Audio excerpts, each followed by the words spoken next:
श्रीमद्भागवत महापुराण की जय। 19वां अध्याय आरंभ। हिरणाक्ष वध। मैत्रेय जी कहते हैं, विदुर जी, ब्रह्मा जी के ये कपट रहित अमृत व वचन सुनकर भगवान ने उनके भोलेपन पर मुस्कुराकर अपने पूर्ण कटाक्ष के द्वारा उनकी प्रार्थना स्वीकार कर ली। फिर उन्होंने झपट कर अपने सामने निर्भय विचरते हुए शत्रु के ठुड्डी पर गदा मारी, किंतु हिरणाक्ष की गदा से टकराकर वह गदा भगवान के हाथ से छूट गई और चक्कर काटती हुई जमीन पर गिरकर सुशोभित हुई। किंतु ये बड़ी अद्भुत सी घटना हुई। अब उस समय शत्रु पर वार करने का अच्छा अवसर पाकर भी हिरणाक्ष ने उन्हें निशस्त्र देखकर युद्ध धर्म का पालन करते हुए उन पर आक्रमण नहीं किया। उसने भगवान का क्रोध बढ़ाने के लिए ही ऐसा किया था। गदा गिर जाने पर और लोगों का हाहाकार बंद हो जाने पर प्रभु ने उसकी धर्म बुद्धि की प्रशंसा की और अपने सुदर्शन चक्र का स्मरण किया। चक्र तुरंत ही उपस्थित होकर भगवान के हाथ में घूमने लगा, किंतु वे अपने प्रमुख पार्षद दैत्याधम हिरणाक्ष के साथ विशेष रूप से क्रीड़ा करने लगे। उस समय उनके प्रभाव को न जानने वाले देवताओं के विचित्र वचन सुनाई देने लगे।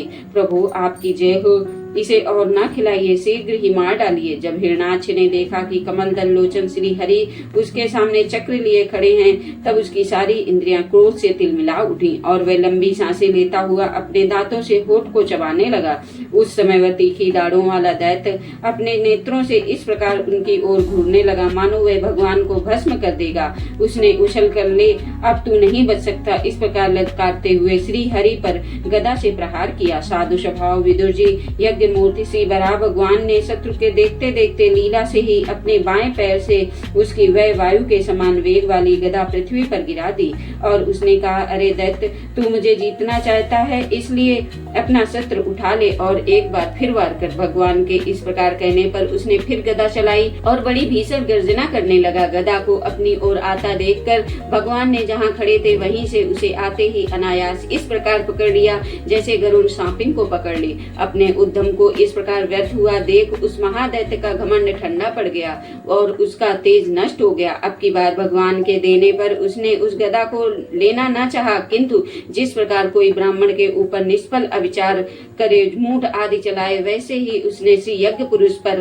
प्रहार करने के लिए एक प्रज्वलित अग्नि के समान लपलपाता हुआ त्रिशूल लिया। महाबली हिरणाक्ष का अत्यंत वेग से छोड़ा हुआ वह तेजस्वी त्रिशूल आकाश में बड़ी तेजी से चमकने लगा। तब भगवान ने उसे अपनी तीखी धार वाले चक्र से इस प्रकार काट डाला जैसे इंद्र ने गरुड़ जी के छोड़े हुए तेजस्वी पंख को काट डाला था। भगवान के चक्र से अपने त्रिशूल के बहुत से टुकड़े देखकर उसे बड़ा क्रोध आया। उसने पास आकर उनके विशाल वत्स स्थल पर, जिस पर श्री वत्स का चिन्ह सुशोभित है, कसकर घूंसा मारा। फिर बड़े जोर से गरजकर अंतर्धान हो गया। विदुर जी, जैसे हाथी पर पुष्पमाला की चोट का कोई असर नहीं होता, उसी प्रकार उसके इस प्रकार घूंसा मारने से भगवान आदिवरा तनिक भी टस से मस नहीं हुए। तब वह महामायावी दैत्य मायापति श्री हरि पर अनेक प्रकार की मायाओं का प्रयोग करने लगा, जिन्हें देखकर सभी प्रजा बहुत डर गई और समझने लगी कि अब संसार का प्रलय होने वाला है। बड़ी प्रचंड आंधी चलने लगी, जिसके कारण धूल से सब ओर अंधकार छा गया। सब ओर से पत्थरों की वर्षा होने लगी, जो ऐसे जान पड़ते थे मानो किसी क्षेपण यंत्र गुलेल से फेंके जा रहे हों। बिजली की चमचमाहट और कड़क के साथ बादलों के घिर आने से आकाश में सूर्य, चंद्र आदि ग्रह छिप गए और उन्हें निरंतर पीप, केस, रुधिर, विष्टा, मूत्र, हड्डियों की वर्षा होने लगी। विदुर जी, ऐसे ऐसे पहाड़ दिखाई देने लगे जो तरह तरह के अस्त्र शस्त्र बरसा रहे थे।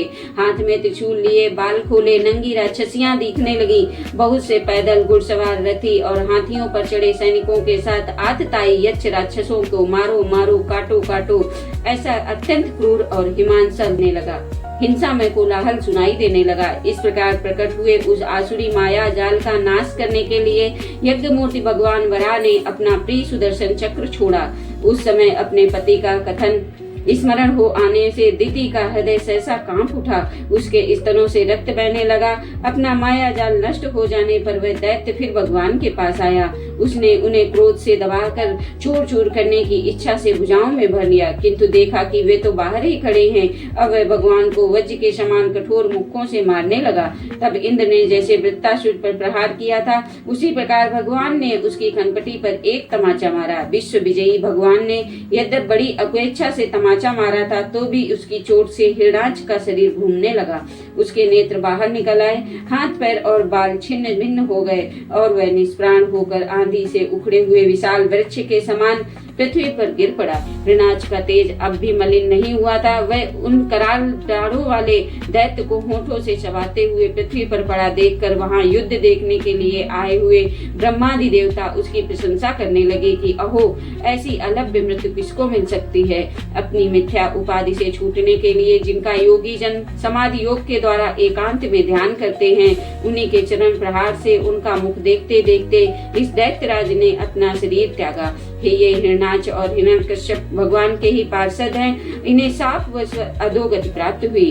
अब कुछ जन्मों में ये फिर अपने स्थान पर पहुंच जाएंगे। देवता लोग कहने लगे, प्रभु आपको बारंबार नमस्कार है। आप संपूर्ण यज्ञों का विस्तार करने वाले हैं तथा संसार की स्थिति के लिए शुद्ध सत्यमय मंगल विग्रह प्रकट करते हैं। बड़े आनंद की बात है कि संसार को कष्ट भोग देने वाला यह दुष्ट दैत्य मारा गया। अब आपके चरणों की भक्ति के प्रभाव से हमें भी सुख शांति मिल गई है। मैत्रेय जी कहते हैं, विदुर जी, इस प्रकार महापराक्रमी हिरणाक्ष का वध करके भगवान आदिवरा अपने अखंड आनंदमय धाम को पधार गए। उस समय ब्रह्मादि देवता उनकी स्तुति कर रहे थे।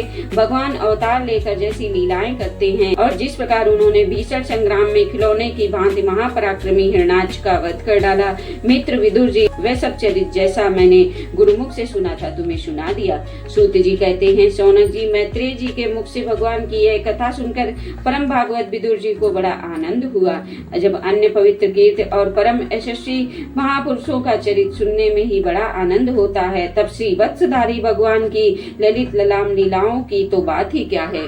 जिस समय ग्राह के पकड़ने पर गजराज प्रभु के चरणों का ध्यान करने लगे, उनकी हथेलियां दुख से चिघाड़ने लगी। उस समय जिन्होंने उन्हें तत्काल दुख से छुड़ाया था और जो सब ओर से निराश होकर अपनी शरण में आए हुए सरल हृदय भक्तों से सहज में ही प्रसन्न हो जाते हैं, किंतु दुष्ट पुरुषों के लिए अत्यंत दुराराध्य हैं, उन पर जल्दी प्रसन्न नहीं होते। उन प्रभु के उपकारों को जानने वाला ऐसा कौन पुरुष है जो उनका सेवन न करेगा।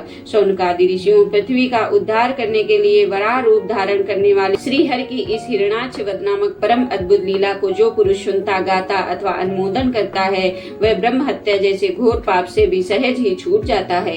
यह चरित्र अत्यंत पुण्यप्रद, परम पवित्र, धन और यश की प्राप्ति कराने वाला, आयु वर्धक और कामनाओं की पूर्ति करने वाला तथा युद्ध में प्राण और इंद्रियों की शक्ति बढ़ाने वाला है। जो लोग इसे सुनते हैं, उन्हें अंत में श्री भगवान का आश्रय प्राप्त होता है। बोलो श्री कृष्ण भगवान की जय।